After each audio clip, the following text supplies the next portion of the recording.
Hey everyone, welcome back to the Grandstand Brief.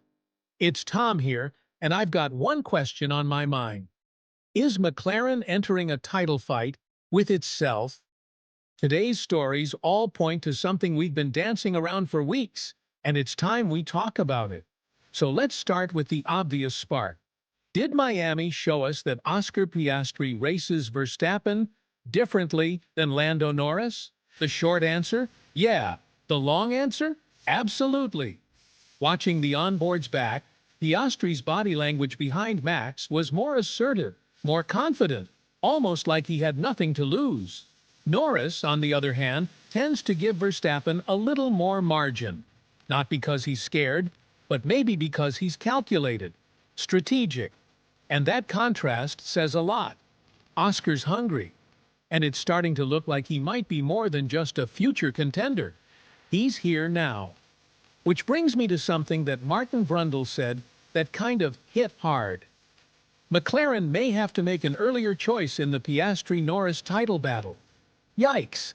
Because the one thing every team dreads is when both drivers are too good. Don't get me wrong, it's a great problem to have. But when you're in the hunt, and both your guys are tripping over each other trying to prove who's top dog, that's where it gets dicey. We've seen it before. Hamilton vs. Rosberg, Vettel vs. Webber, even Charles and Seb for that hot minute at Ferrari. McLaren's going to have to walk a very fine line between equal treatment and strategic reality. And if they don't decide early, the track will do it for them. Now let's zoom out and look across the grid. Who's winning the teammate head-to-head so far?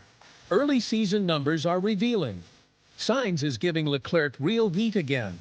Russell's edging Hamilton in quali, but still splitting race days. And Alonso? Holding his own. But Stroll's surprisingly closer on pace than people give him credit for. The biggest surprise, though, Piastri and Norris are neck and neck. Even if the points don't reflect it, the session-by-session breakdown is tight. Oscar's not just pushing Lando, he's matching him in key moments. And that's where the psychological pressure starts to build. Because now, every qualifying session feels like a statement. Every overtake is a message. And just in case you were wondering why this battle matters so much, new data just dropped, revealing McLaren's real advantage this season.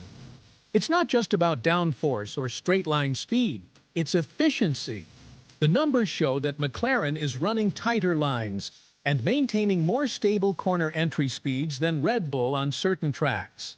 Basically, they found the sweet spot between aggression and balance, and that's allowing them to maximize stints while staying easy on the tires.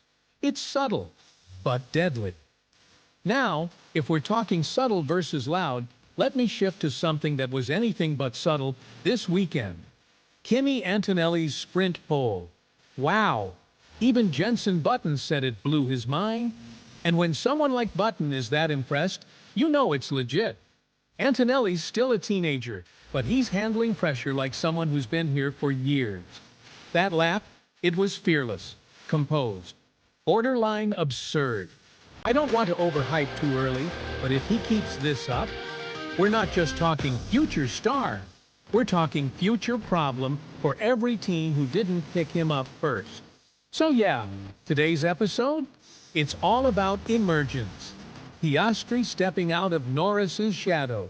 Antonelli showing he's not waiting for permission. And the whole grid shifting into prove-it mode as the season really starts to take shape. That wraps it for today's Grandstand Brief. I'm curious, should McLaren choose between Piastri and Norris this early? Is Antonelli the real deal?